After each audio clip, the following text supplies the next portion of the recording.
Hi, neighbor. Welcome to the Anchors of Encouragement podcast. Since I'm just beginning this conversation with you, I wanted to take a few of our first episodes and answer the following question. What are anchors of encouragement? You're going to hear me talking about biblical guidance, self-awareness, and healthy boundaries. These are my three main anchors. These three anchors are supported by the main anchor of the podcast, which is encouragement. These are the core principles of this podcast. In today's episode, let's look at one of these anchors so you can have a better understanding of what it means. Let's dig in. Today I would like to talk about the healthy boundaries anchor. Are you stressed? Overwhelmed? Are there times when you find it hard to breathe? Maybe you should tell yourself to take a hike.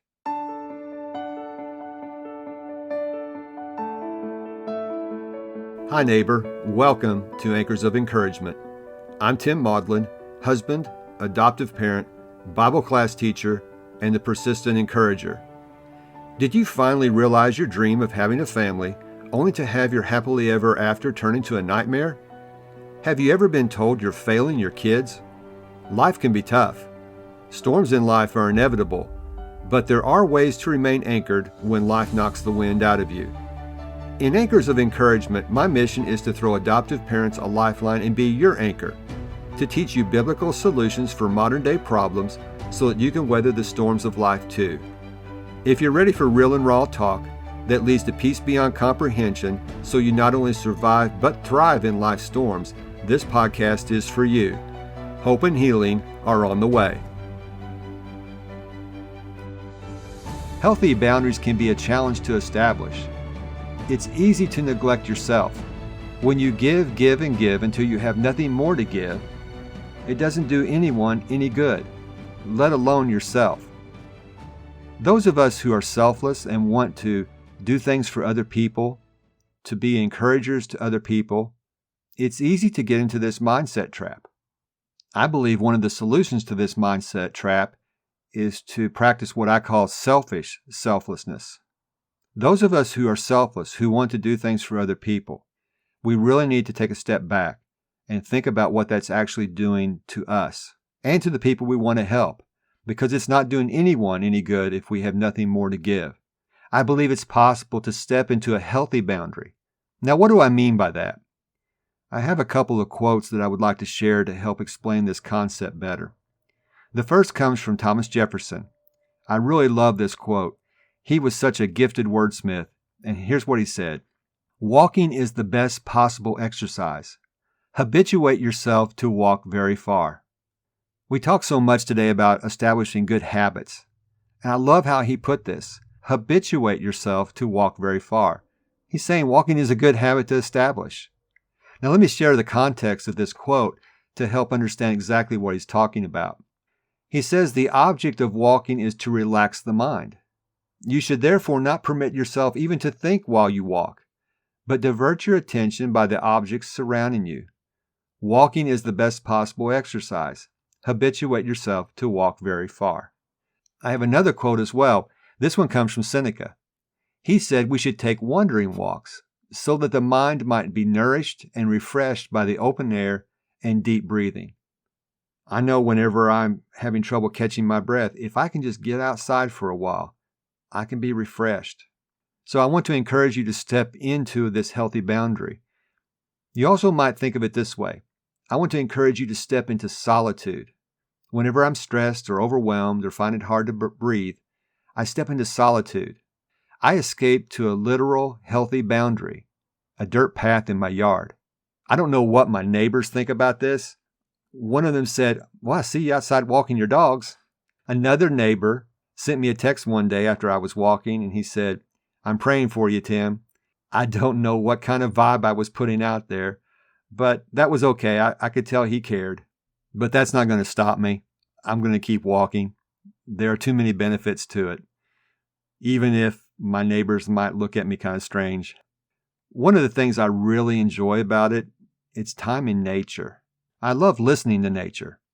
I walk around the top of my property. Unfortunately, I'm still close enough to the road that I can hear traffic, but I try not to focus on that. Instead, I like to focus on the birds.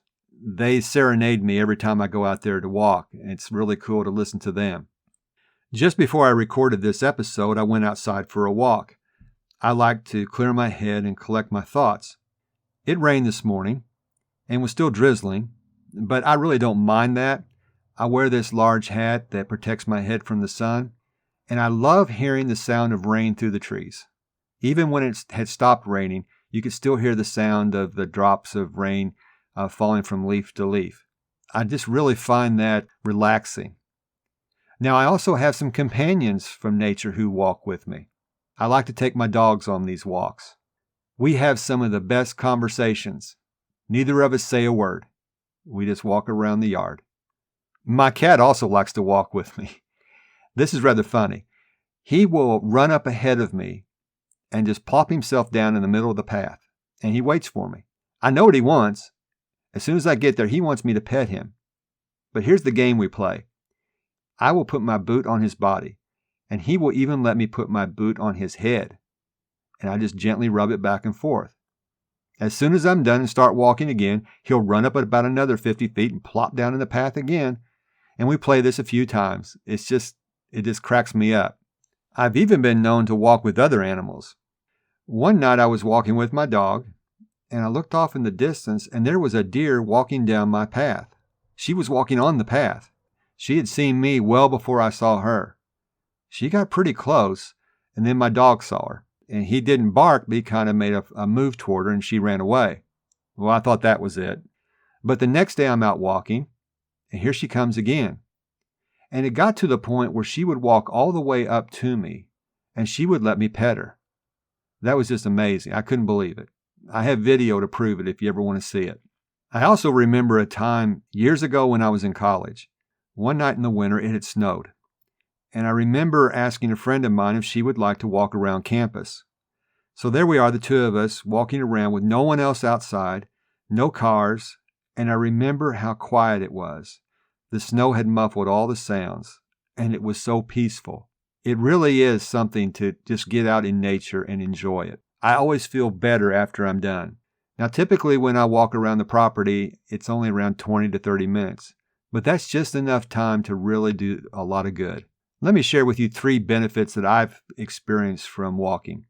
Number 1, it's a stress reliever. Number 2, it's healthy. It's a healthy boundary. It's the best possible exercise for your mind, body, and soul. And number 3, it gives you time to catch your breath. I also want to share a bonus benefit with you. When you step out into solitude, this will relax you. As we wrap up this episode, I would like to say something to adoptive parents. Speaking from experience, it's easy to neglect yourself, especially if you're dealing with adoption trauma. Adoption trauma can be a roller coaster. There are so many ups and downs. And the thing you forget is you do have a choice. You can get off for a while. It's good for your health and your child's health. It's necessary to step away, even if it's just for a short time. Walking is one of the best boundaries you can create for yourself. Whether you are an adoptive parent or not, I believe you can see the benefits of stepping into solitude. Let's get to our daily doable. Establish healthy boundaries for yourself. Listen to Thomas Jefferson. Habituate yourself to walk very far. It's a habit that doesn't cost you anything except your time, but I believe it's time well spent. That's all for this episode. Thank you for joining me. Until next time, this is Tim, encouraging you to do what you can now. If this podcast has given you the courage and confidence to face storms in your life, the number one way you can thank me is to leave a written review on Apple Podcasts. Tell a friend about the show. Take a screenshot of this episode and share it in your Instagram stories and tag me at Tim Maudlin. You can also connect with me in my Facebook group, Anchors of Encouragement. So until next time, this is Tim encouraging you to do what you can now.